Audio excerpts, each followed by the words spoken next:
may hindi magandang nangyari kay Ghost. Kung maalala ninyo, nagpa-carbon tayo ng mga inner fairings ni Ghost. Pero sa kasamaang palad, nasira yung mga carbon parts ngayon. Hindi kasi natin napansin na yung shock natin umuuntog sa carbon at ngayon napuwersa at nagbukahan. Kaya ngayon mukhang toss gas na naman ang mangyayari sa atin dito kay Ghost. Kaya ngayon naiintindihan ko na kung bakit yung mga naka plus 2 o plus 3 na engine support nasa ilalim na yung baso ng mga click nila. So what's up mga Lucifer natin? May problema tayo ngayon kay Ghost. Kabago-bago ng carbon, pumutok. Ayan, kakabas nyo kasi. Ayan o, ito si Ghost ngayon. So may problema ako. Kita nyo ba yung race power shock natin? Okay, so nasa ibabaw kasi yung baso, di ba? Tinutukod niya, so umaangat ngayon yung carbon. Hindi ko na napansin, kadalaan ng panahon, bagang! Ayun na, sinira na yung fairings ko dito sa ibabaw, umangat na. Paktay ka dalaga. Aray ko pumasok na sa loob. Russell, ano gagawin na? Hindi naman ngayon, pwede naman namin tabasan to. Kaso nga lang, carbon na yan, sayang naman.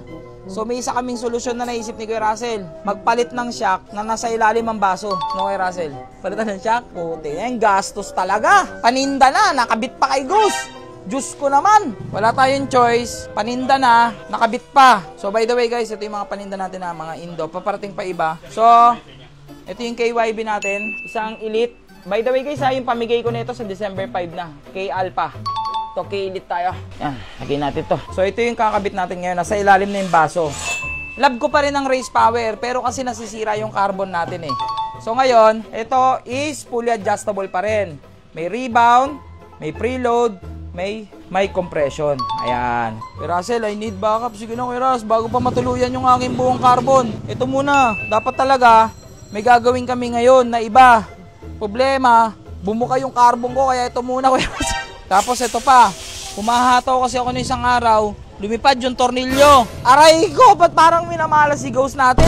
So ngayon, tetestingin muna namin, kumbaga itotono muna namin yung shock. So pag bumili kayo ng shock dito sa BCK Garage, pwede natin testingin yung shock. Okay, para ipakita sa inyo kung gaano kaganda yung mga shock na pwede nyong mabili. So ngayon, ayan, pang testing. So rebound, tsaka preload yung tetestingin namin ngayon. So ayan o guys, di ba tinetesting namin? Kamusta Kuya Russell? Pang testing. Parang lambot Parang kutsyon Kuya Russell So yan, pwede mong testingin kasi dito. Di ba? So baklasan time. Baklasan time. So by the way guys, may binili ako. Ito, ekep na lang to. Pero kasi naiwan eh. Nung nagpa-carbon tayo, hindi na pasama. Ang pangit naman kung hindi naka-carbon yan. Kaya okay na to. Pwede na to. Pag nasa aeroplano ka, di ba, pare-pares na lang ang kulay nito. So yun mga ka-Lucifer, untog nga siya. Pasensya na to wag nyo nang sabihin. Untog nga. Ay! So ngayon, tanggal talaga tayo. Nag-suffer yung ano natin, yung carbon natin. Sorry my man. Ayun, umangat na. Wala na. Umangat na siya eh. Ay, back job na. Papadala na lang natin kay JL Carbon to ulit. Parang